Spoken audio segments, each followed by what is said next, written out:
not for today. Okay, 10-4. Here we go. Congruent and similar figures. Okay. So the word congruent here.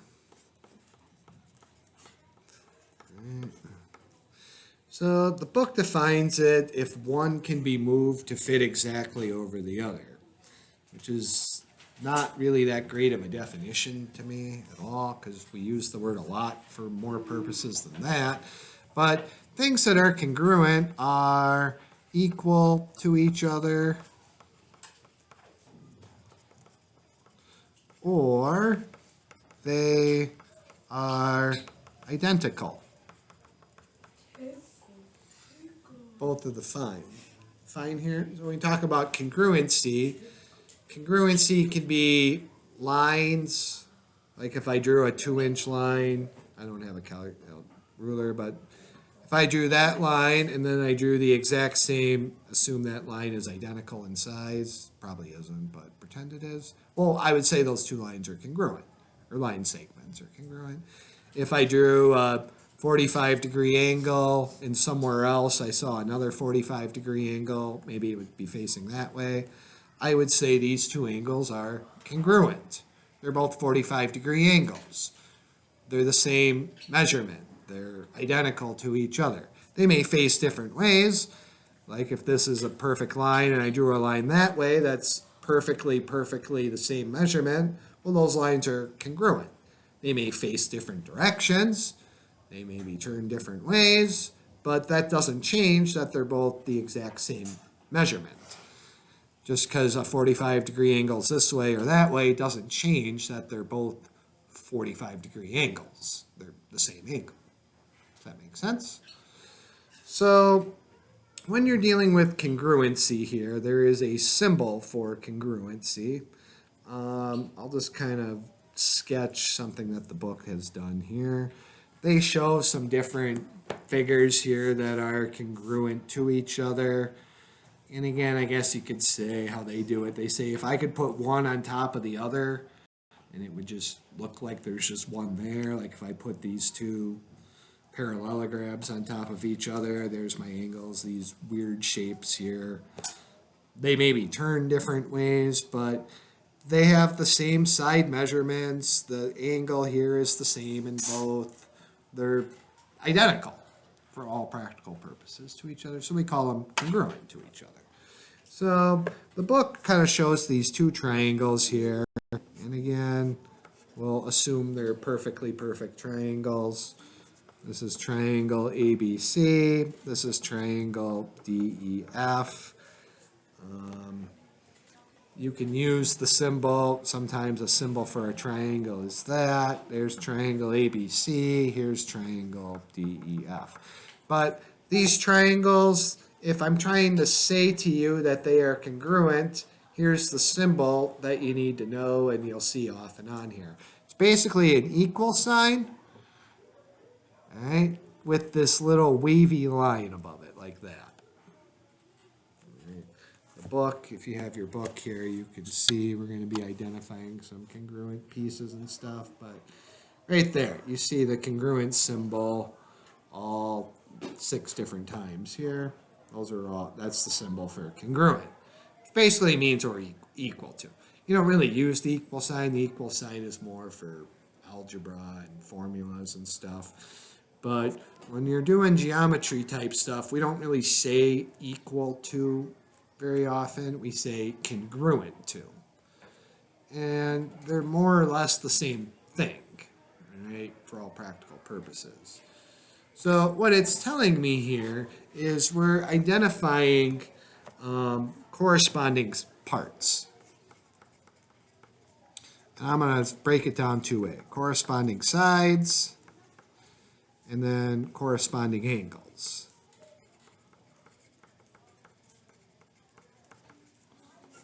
Right. The book just says corresponding parts, but corresponding sides are sides of a polygon.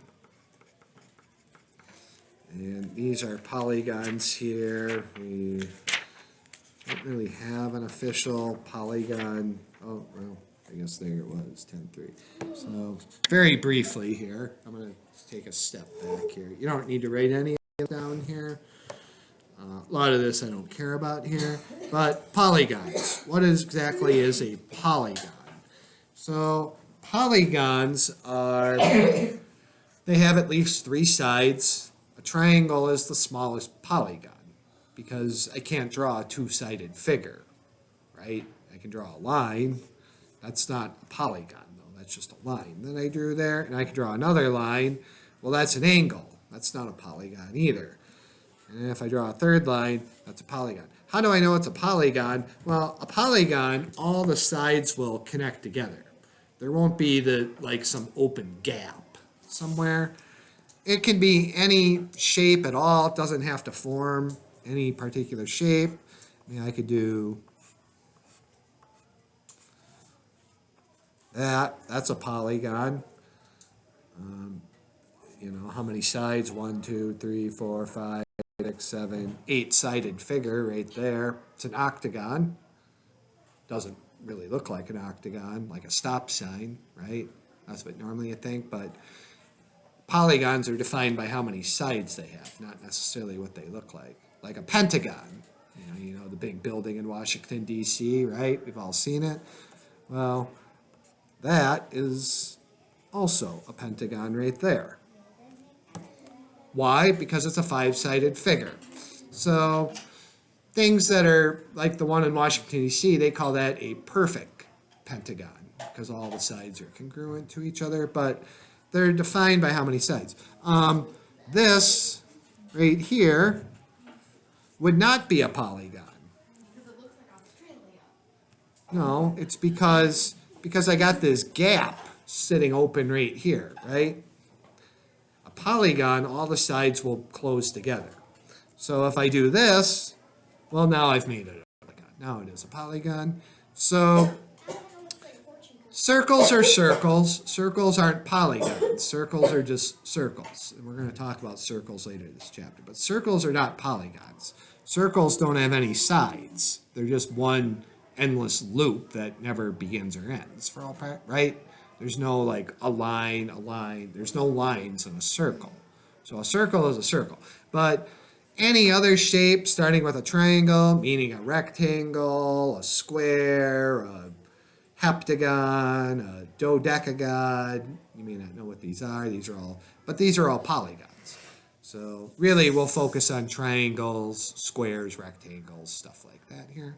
We'll talk about them more. We'll spend a day talking about triangles coming up here. Those are polygons, 3-sided figures. We'll talk about quadrilaterals. Those are 4-sided figures. You know, rectangles are in there, squares are in there, but there's other ones. Rhombuses, trapezoids, parallelograms, kites are quadrilaterals. So we'll cover some polygons. And then at the very end here, then we'll start talking about circles here later on here at the end of the chapter, not polygons. So anyway, there you go. So when we're talking about corresponding sides, we're really talking about lines. And we understand, or hopefully understand with that brief little lesson, that polygons are formed by lines, straight lines. That makes polygons, like a triangle. So are sides of any polygon that are congruent, and that's the whole key here. So we're looking for pieces that are identical to each other. Corresponding angles are angles of any polygon that are congruent. So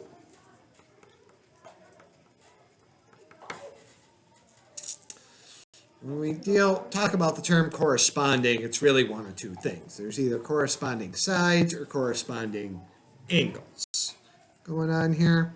So we will cover both. All right. So corresponding angles are congruent, corresponding sides are congruent.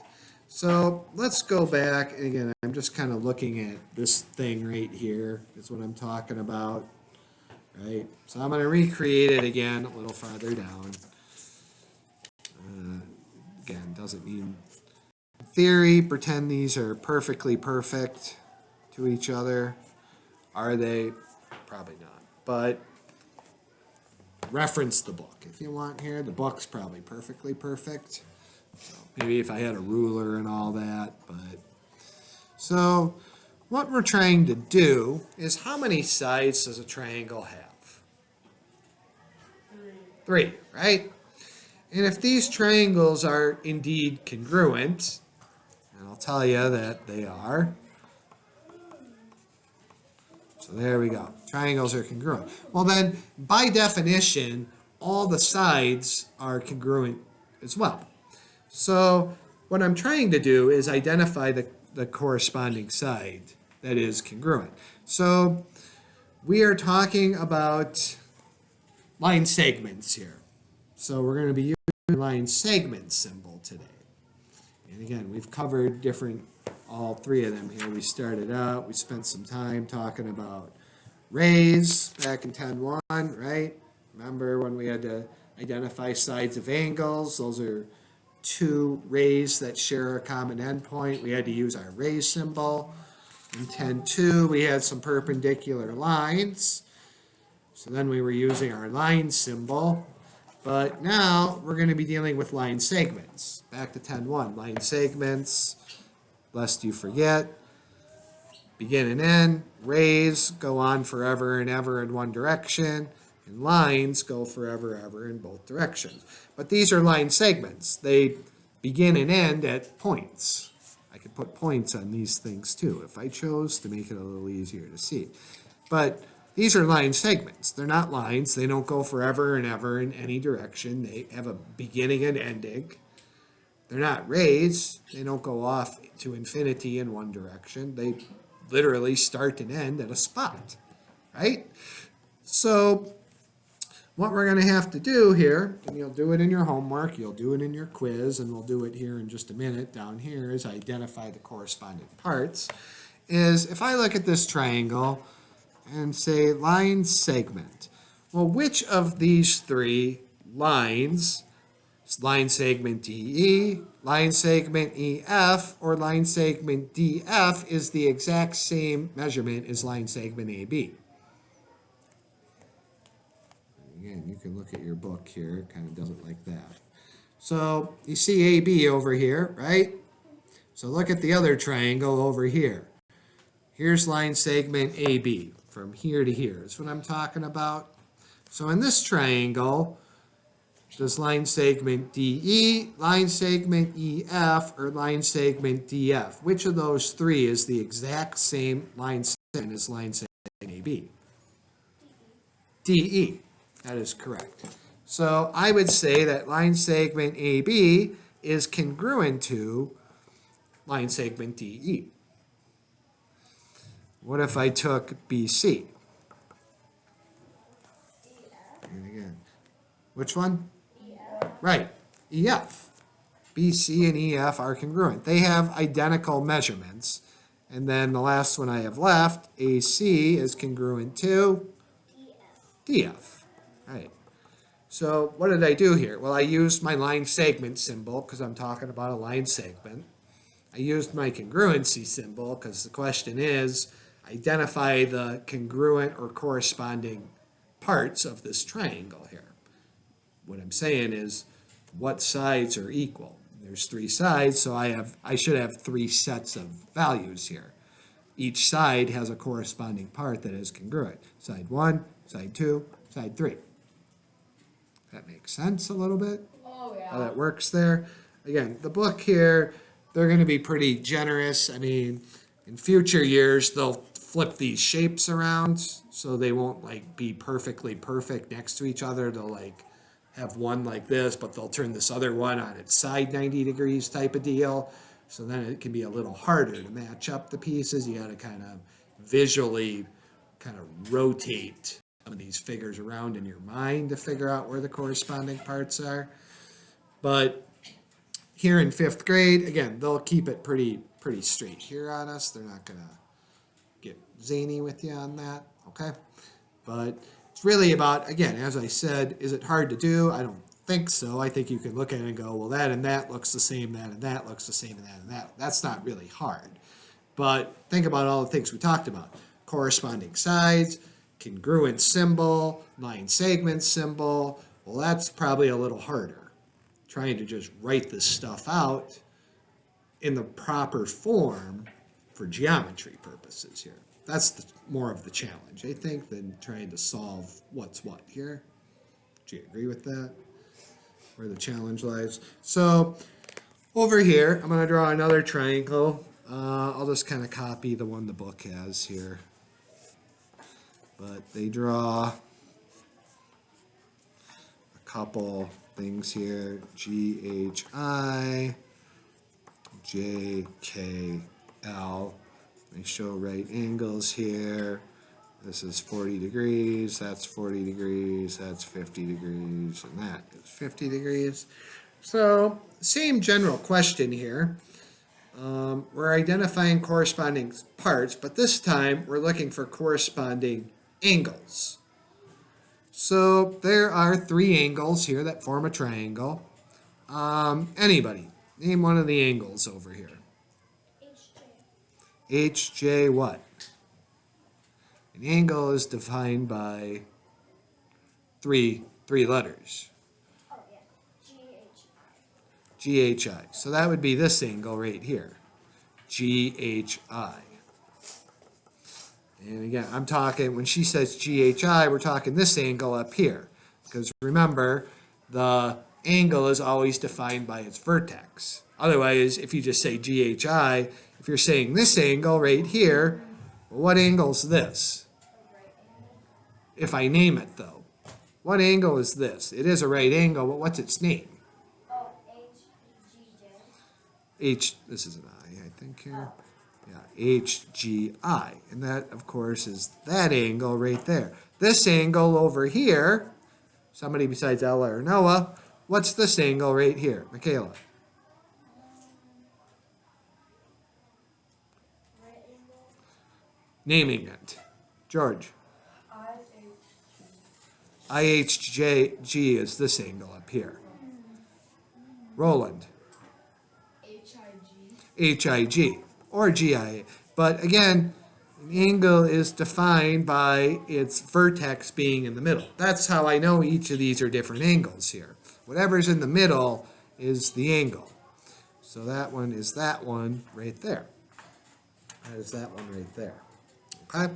So now we've named the 3 angles over there on our one on the left. Now, what are the matching angles on the other figure here? So let's start with GHI. Stella, what is the corresponding angle to GHI? JKL. And again, or it could be LKJ. That's fine. LKJ, JKL, they are one and the same. But of course, what matters is that K is in the middle there. It has to be in the middle. It has to be the vertex. HGI, Lauren, where's my corresponding angle? For HGI. it would be HI.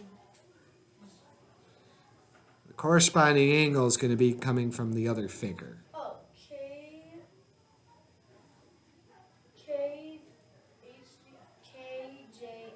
KJL, do we agree with her? I agree. Right, and again, the key is you got that J in the middle there. That has to be your vertex. HIG, Uriah, what's my corresponding angle? To HIG.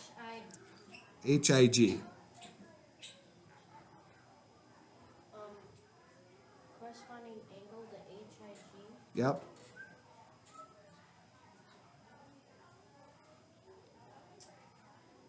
KJL. That's this angle. KJL corresponds to HGI. I want this one right here.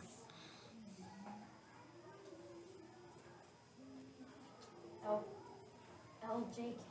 That's still the right angle. Vertex has to be in the middle. KLJ. KLJ, right. Right, and again, it's all about that vertex, or JLK. One and the same there. So when I'm naming corresponding angles, Again, angles are defined by 3 letters. Middle letter is always that vertex, because again, there are 3 angles here. 1, 2, 3. How do I know which angle I'm looking at here? Well, it's defined by the order that you say the letters here. The order that you say the letters matters a lot. Otherwise, if I'm talking about this angle and you're telling me that angle, we're not talking about the same thing here. Yeah. We're not on the same page here. So, but there's my congruency symbol going on there. You'll use these symbols here. Be very focused when you're doing your homework to really be particular, because again, on your quiz, you will be challenged to use these symbols. The problems aren't necessarily difficult, but the order that you say these things and all that, it really matters a lot. And you can see why, especially with angles, because if we're not saying in the right order, we're referencing a whole different angle altogether. That's no good. Then we're not referencing the right stuff there. Okay. Last things. Similar polygons. And then we'll look at some problems here. Similar polygons. So similar polygons have the same shape. And they may or may not. So may or may not be the same size. So what I'm saying here is if they do have the same size, well, they're similar, but they're also congruent. But if they have the same shape, and I can do it with a line here, where if I drew this line and I do that line and they were both perfect, I'd say those lines are congruent. But if I drew that line and I drew that line, well, they're obviously not congruent, are they? But they're similar. They are similar. They're both lines, but one's longer than the other. They're similar to each other, but they're not the same. I could draw a triangle like that, and if I drew a perfect triangle, that's not so perfect, but pretend it was, those would be similar, but they're also congruent. They're the same triangle. But if I drew this triangle and I drew that triangle that have the exact same angle measurements, obviously the line segments aren't going to be the same, but the angles will be identical. Well, then they're similar triangles. These triangles could be similar to each other. They're certainly not congruent, though. So anything that is congruent is also going to be similar. But something that's similar may not necessarily be congruent. It only goes one direction here. So these are the same or similar, but not congruent. These are similar and congruent. So both the terms, again, they have, no pun intended, similar meanings here, but there's also a difference between the two. And the difference is not with the angles. The angles are identical in both of these figures here. But what's not the same is the measurement of the line sides. Those are very different. This is much bigger than that one here. Okay? So, I'll tell you right now, they don't even ask you to do this in your homework, but we're not going to do any of this here, this constructing line segments with our compass stuff here. So don't worry about any of this. It's not even in your homework anyway. So we're not doing this part, okay? So, there's 0 questions about it in your homework either. So it's kind of weird why they would put it up here and then not have anything in your homework about it, but I didn't write the book. So, all right, looking at the bottom of page 330. It says find the corresponding sides and corresponding angles of the given triangles. Now, something I want to point out to you here, and this is sometimes the case, but look at 2, 4, and 6. And what are we looking at? It just says angle M. It doesn't say angle NMO. It doesn't say angle OMM. It just says angle M. So there's angle M right there. Now, there are times, sometimes angles will be referenced by numbers too. Like once we start dealing with transversals and things like that, that form 8 different angles, and then we'll be using numbers for our angles here instead of letters. So in this case here, the way they represent the angle, you can represent it back to me with just one letter. All right. When we go through the quiz and test here, unless it specifically looks like this, you should respond in the same way. So we'll just use one letter here. But let's see if we can get 1 through 6 here. So number 1. And I would write all 6 of these out in our notes because you need to practice writing the symbols and writing out how this should look here. But I have line segment RP as corresponding to what? Number 2. Line segment RQ corresponds to what? Or number 2 is actually over on the other side here. Number 3. Fine. Number 5. So please write all 6 of these out so you get practice writing these things. Angle M corresponds to angle N corresponds to angle O corresponds to. And we'll pull some sticks out here. Start filling it in. What is this here? This is RP, not RR. RR, like a pirate. R. All right. So line segment RP. And again, should be looking at your book there, bottom of page 330. This is what we're looking at right here. It tells us that triangle RPQ is congruent to triangle MNO. That means, by definition, all 3 line segments have to be congruent. All 3 angles have to be congruent. By definition, has to be. So with that information provided, now I can answer these 6 questions. So line segment RP. Lauren, what's the corresponding segment? Corresponding segment is MN. Line segment. Line segment MN. And again, you should use your line segment symbol. Number 2, angle M corresponds to, Uriah? Angle M corresponds to angle R. Right, angle R.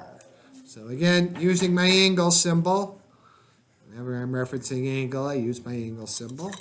Number 3, line segment RQ corresponds to, Roland? RQ corresponds to MO. Line segment MO. Line segment. Number 4, angle N corresponds to, Noah?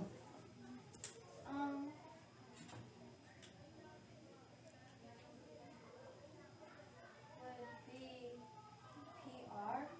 Line segment. Angle N. So it'll correspond to another angle. On the other triangle, line segments will correspond to line segments, angles will correspond to angles. So which angle is the same as angle N on the other triangle? Oh. Angle RPQ. Yeah, RPQ, or we could just say, you are correct though. You had the P in the vertex, so you're right. Yeah, so I'll just say, but RPQ is, yeah, good. Line segment PQ corresponds to, Stella? It corresponds to line segment NO. Yes. Line segment, yes.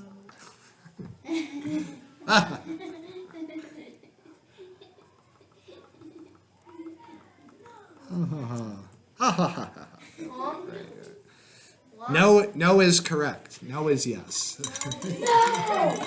No! No. All right. Angle O, Ella, corresponds to? Number 6? Yep.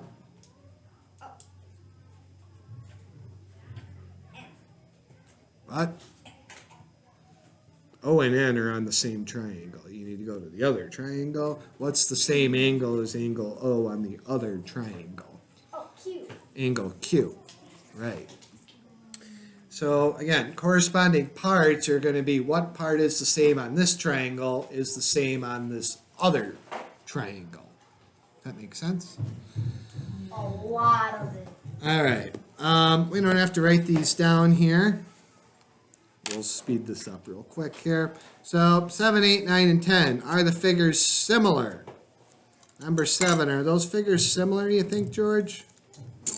Yeah. I would say they are. It just looks smaller. Number 8. Michaela, are those similar? Number 8.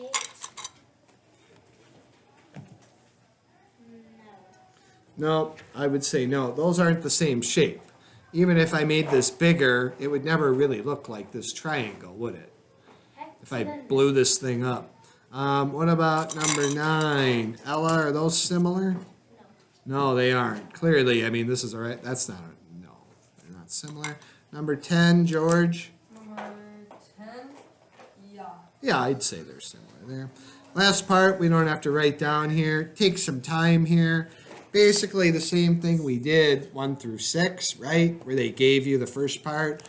Well, for number 11 here, you would have to write all the pieces out yourself. I would have to go XY corresponds to, or no, it's just angles. I'm sorry, can't be the sides. So I would say that angle X corresponds to what angle? Anybody? Angle R. Angle Y corresponds to what? S. Angle S. Angle T corresponds to? Z. Right. See how I switched that on you there? Right.